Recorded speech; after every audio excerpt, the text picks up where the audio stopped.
Welcome to another episode of Her Take by Layla Genius Says. So, we're going to be talking about the anti Black and racism in the UK. So, when people talk about racism, they usually point to America, the headlines, the violence, the protests. But what about UK? There's this global narrative that Britain is more refined, more progressive, and more polite.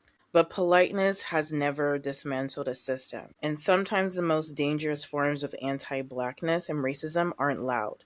They're quiet, they're institutional, and they're wrapped in manners and denial. Today, we're talking about UK's quiet anti Blackness and racism, not from theory, not from statistics alone, but from lived experience. So, I'm joined by a Black woman who was born and raised in the UK, who also have lived in London, Manchester, and we're going to be impacting what it actually feels like to grow up, work, and exist as a Black woman in Britain. Because anti Blackness didn't end with an empire, it evolved. And today, we're saying the quiet part out loud. So, I would like to introduce my guest, Frankie. Thank you for coming to my podcast. And how are you doing today? Thank you for having me. I'm doing good, thank you. How are you? I'm doing very well.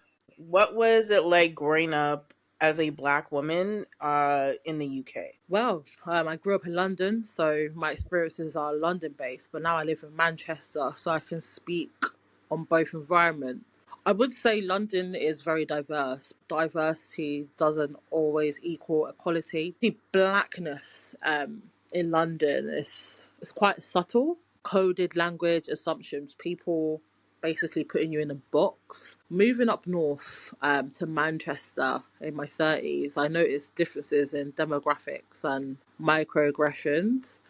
Um, and in general, this is my experience, but you feel kind of hyper visible in some spaces versus invisible in others. As a Black woman in the UK, I'd say everything's just the racism here is, I wouldn't say it's always overt. I would say it's more subtle to the point you'll often question yourself hours later. Was that because I'm Black? Did that really happen? Sort of thing. It's kind of like a mind game here. When did you first realize your Blackness was being different of something different? The first time I experienced this is when I was in year 9. So I actually would have been around the ages of 9 or 10. And I remember this very, very clearly. I was sat in class reading my Harry Potter book. And my classmate at the time, a young girl, called me the N word. And she just said it. And I remember my teacher at the time was a Black woman. And I said something, and I said, look, she called me the N word. And my teacher just kind of like didn't really do anything. And it was just kind of brushed underneath the carpet. And I remember that was my first ever experience of racism.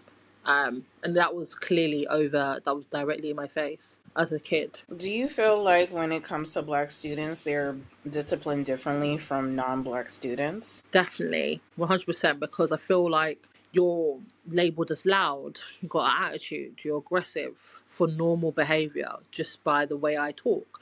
You have to think twice. Um, I feel like Black young girls are being they're adultified early, so it's like they kind of view you as masculine.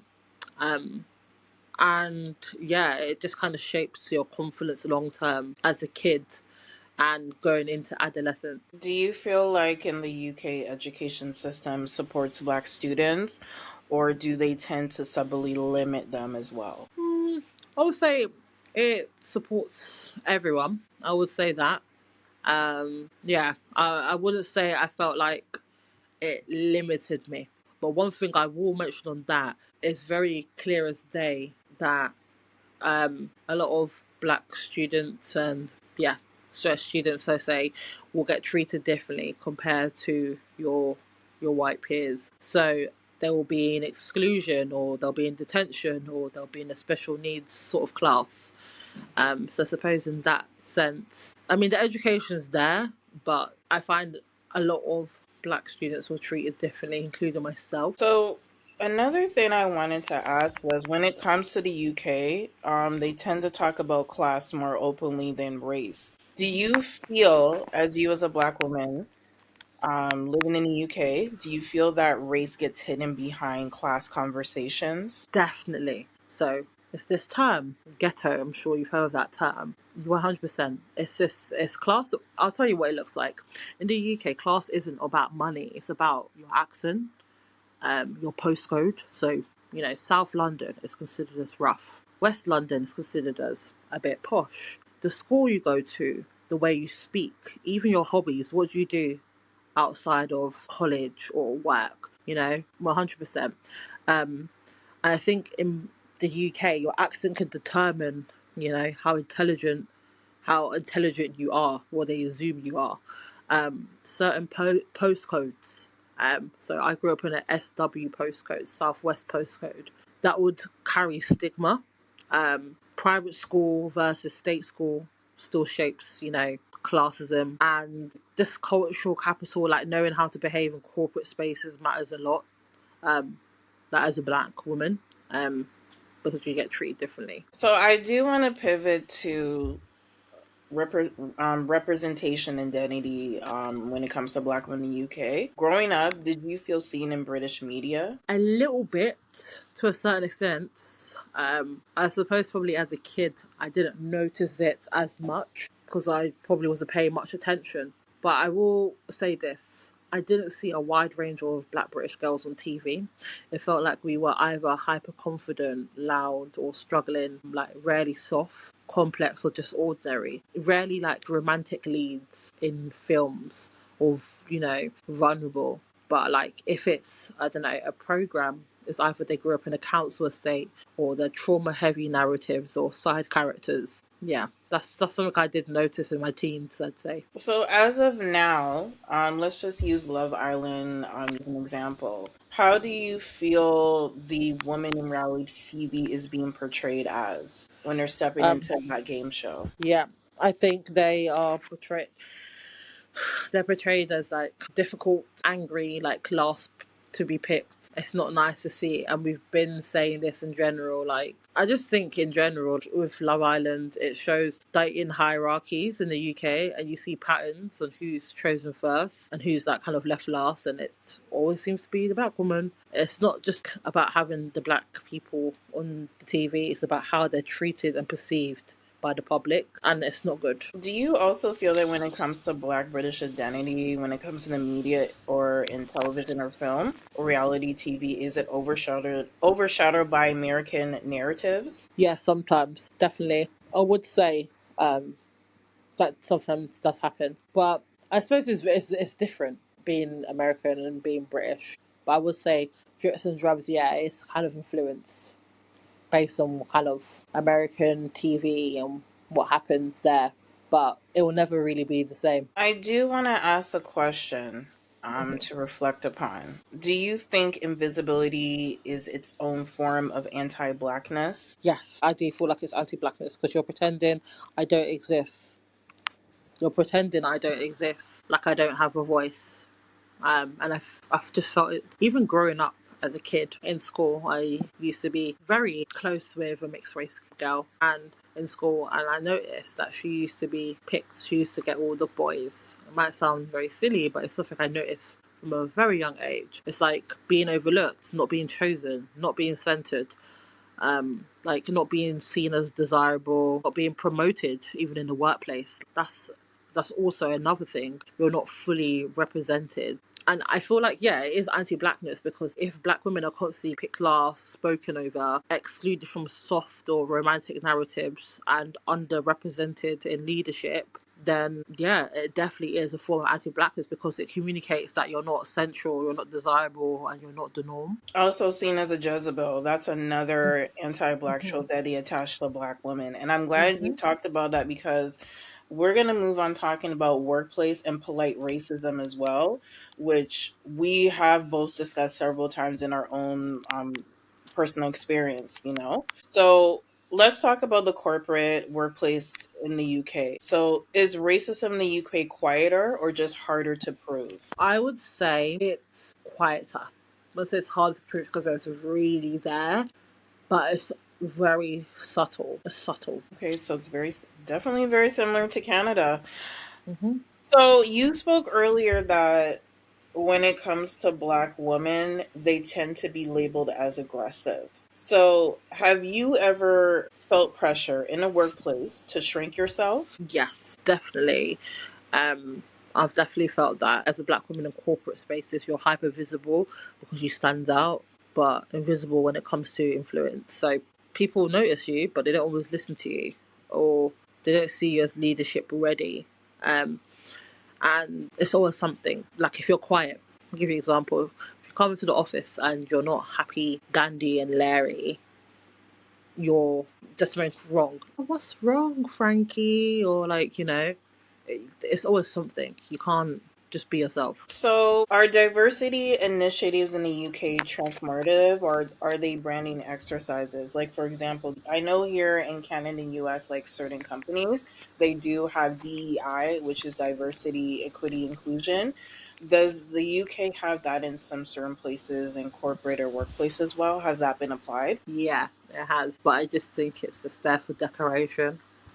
If I'm being completely honest with you, it seems like a tick box exercise. Most medium to large organizations now have it, but the impact depends on how seriously it's embedded into the company. They tend to like frame inequality through class, and they're more subtle about race. In recruitment, especially, EDI shows up in like language reviews or like diverse shortlists and interview training, but inclusion is harder to measure than diversity. So basically, it's like surface level. It's like putting the bandit Yeah, so you can look pretty. That's what yeah, it's like coming across. basically it is. It's just kind of like if someone's being interviewed and it's just two white men, I'd rather there be a woman on the panel, one woman and one man. Like it's very surface level, if I'm being honest with you. Yeah. Sometimes subtle racism is harder to confront because it's easier for people to deny. But we're also going to be discussing the systems in everyday life in the UK. Now, what does everyday anti blackness look like in the UK? Okay, let me think. Everyday anti-blackness. Going into the shops, and like I don't know, like it could be a beauty supply store, and then they don't even have products for a black woman. That's like anti-blackness in my eyes. Also, I was touch base on the workplace, especially being made to feel left out and not being promoted. Struggles with dating as well. You'll find like women with lighter skin will be picked more.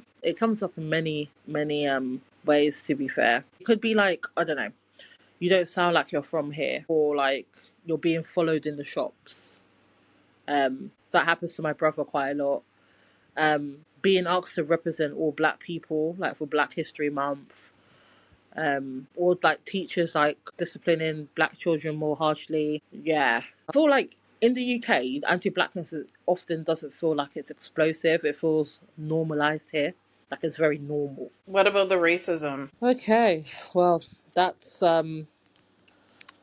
very apparent now with the far right protesting. There are hate crimes, I'll be honest with you. It has happened. It still does happen. A lot of black men being arrested, treated really badly. You hear people sometimes like using derogatory terms, like saying the N word or just microaggressions. It doesn't always look loud, like I mentioned before. It often shows up quieter on everyday ways. So, yeah, like I said with the far right, racial slurs, online abuse, even football related racism. Let's talk about that actually. That's one thing I will mention. When it comes to black football players playing for England, when they're winning, they're great. When they're not, they're quick to call them monkey or other rude racist slurs online. It's awful. The UK has always been known for that, like their football related racism. And when they lose, they're quick to attack black people. Another way to even mention it, this is very UK coded, but like, someone can ask me, oh, where are you from? I could be like, I'm from London. And they're like,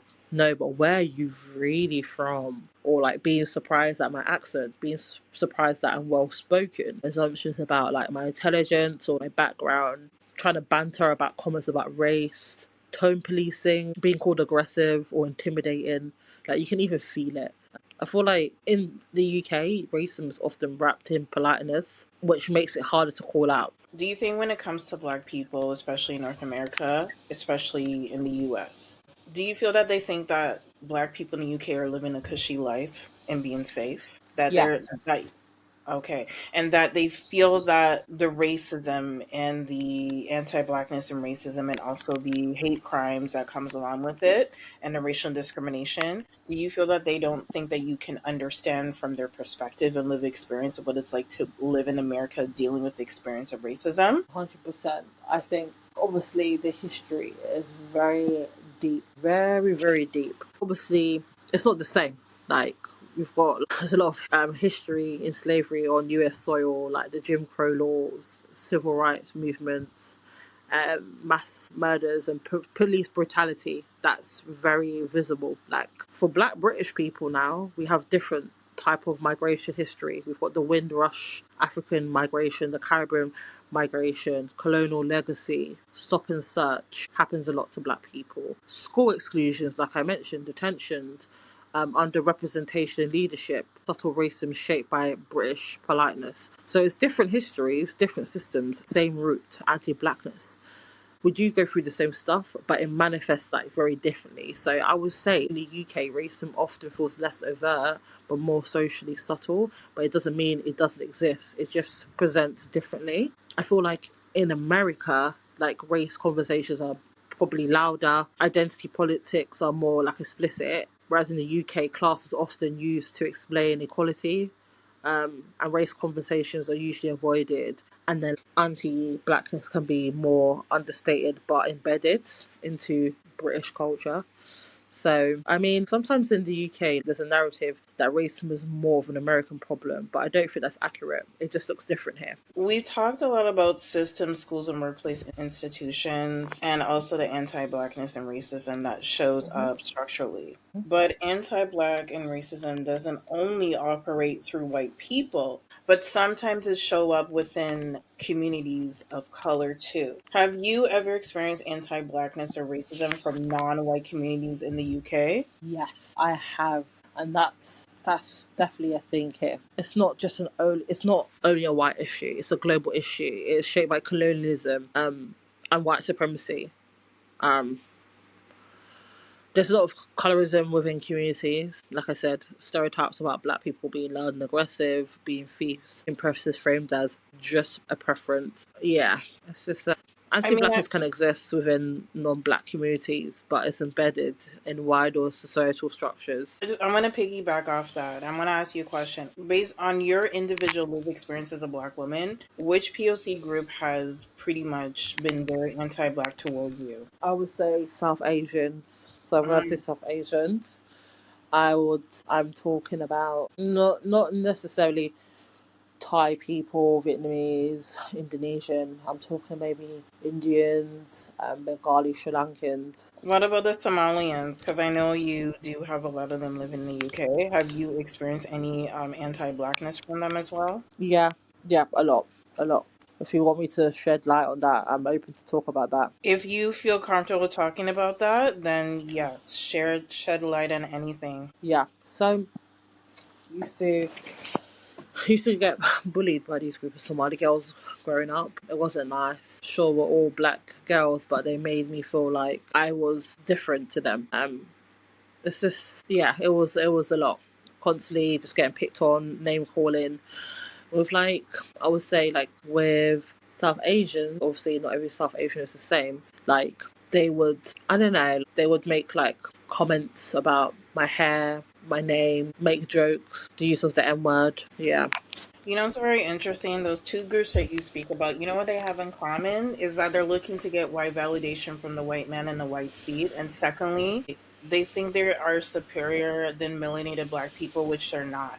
Because based on their history of the regions where they live, they do have a colonizer mindset, and they also have adapted the colonial adaptation in their mind, and that's why I see that because with the parallel similarities that you and I have, like living here in Canada, a lot of black people do experience anti-black racism from South Asian, East Asian, Filipino, but mostly they experience it from the South Asian community Mm. predominantly.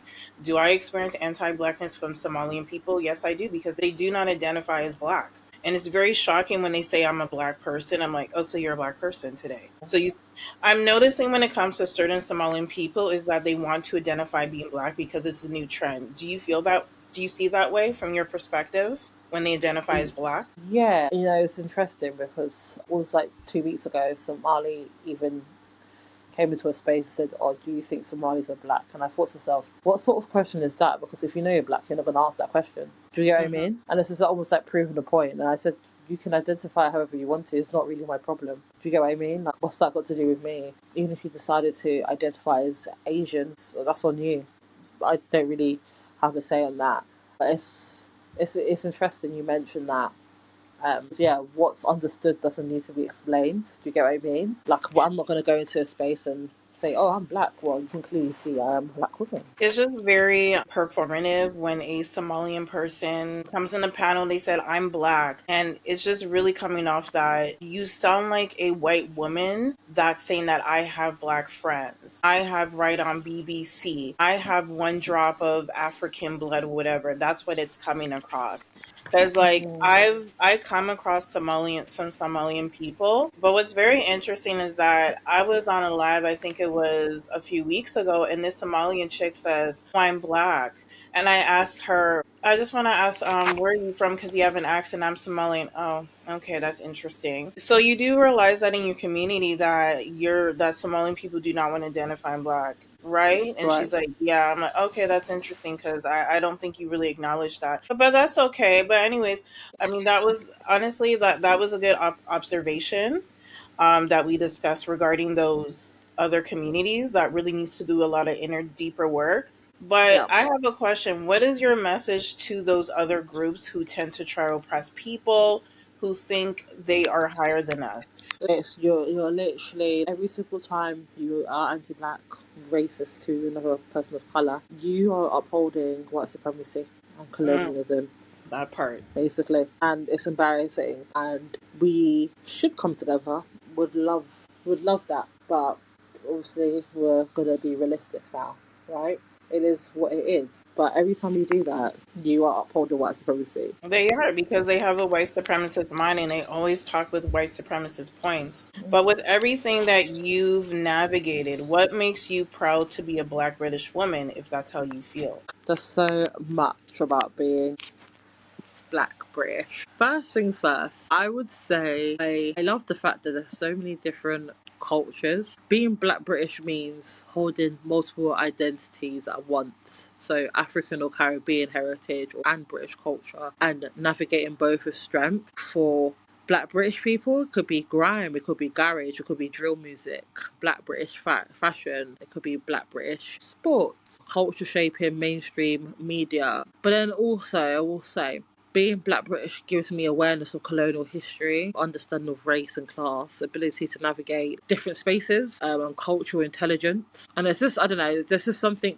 powerful about being black British. The humour, the slang, the aunties, the food, the shared references. And I would say I'm proud because despite navigating subtle racism and challenges, black British women in particular carry themselves with confidence, style, and resilience. And I feel like also being black British means understanding Britain deeply, both in its beauty and its, flaws, and still claiming a space in it. Amazing. And they're innovators and trendsetters. Hmm. And we are the blueprint. And I also want to add that as well.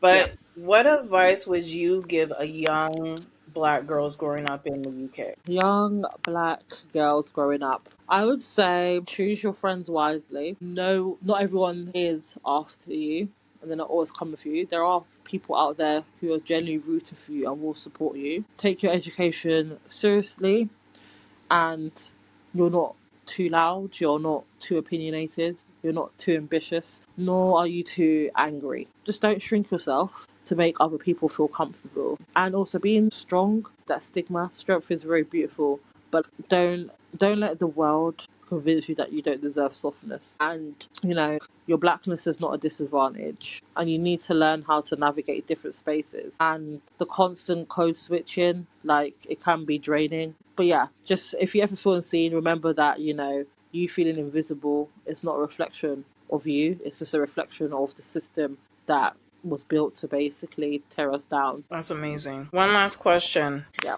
If Britain had to truly address anti-Blackness and racism, what would they need to change structurally? Ooh, that is a very good question.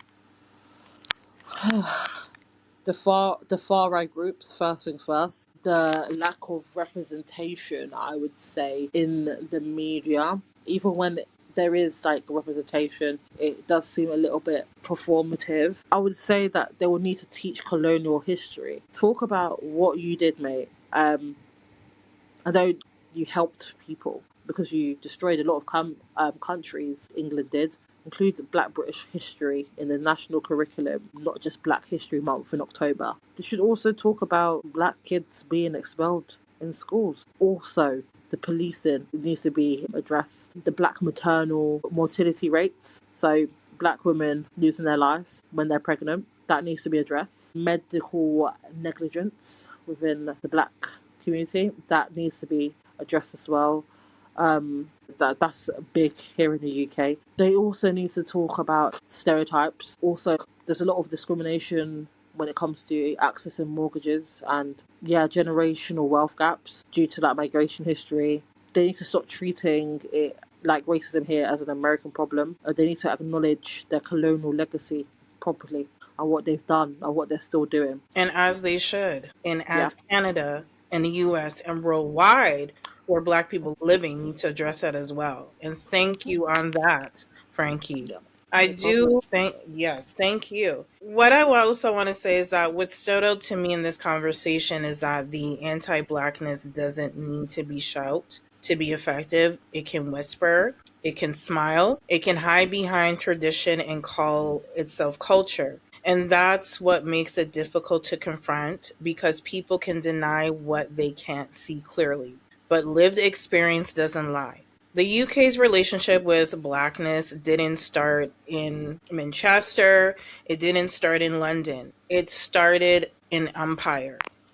And the echoes of that history still shape institutions today. The question is whether Britain is better or worse than anywhere else. The question is, are we willing to name quiet anti-Blackness and racism when we see it? Again, thank you, Frankie, for coming on my podcast. Thank you for sharing your story and spreading awareness of what's happening in the UK as well as your lived individual experience. Again, this is Her Take by Layla Jean You Says, and here we say the quiet part out loud. Peace.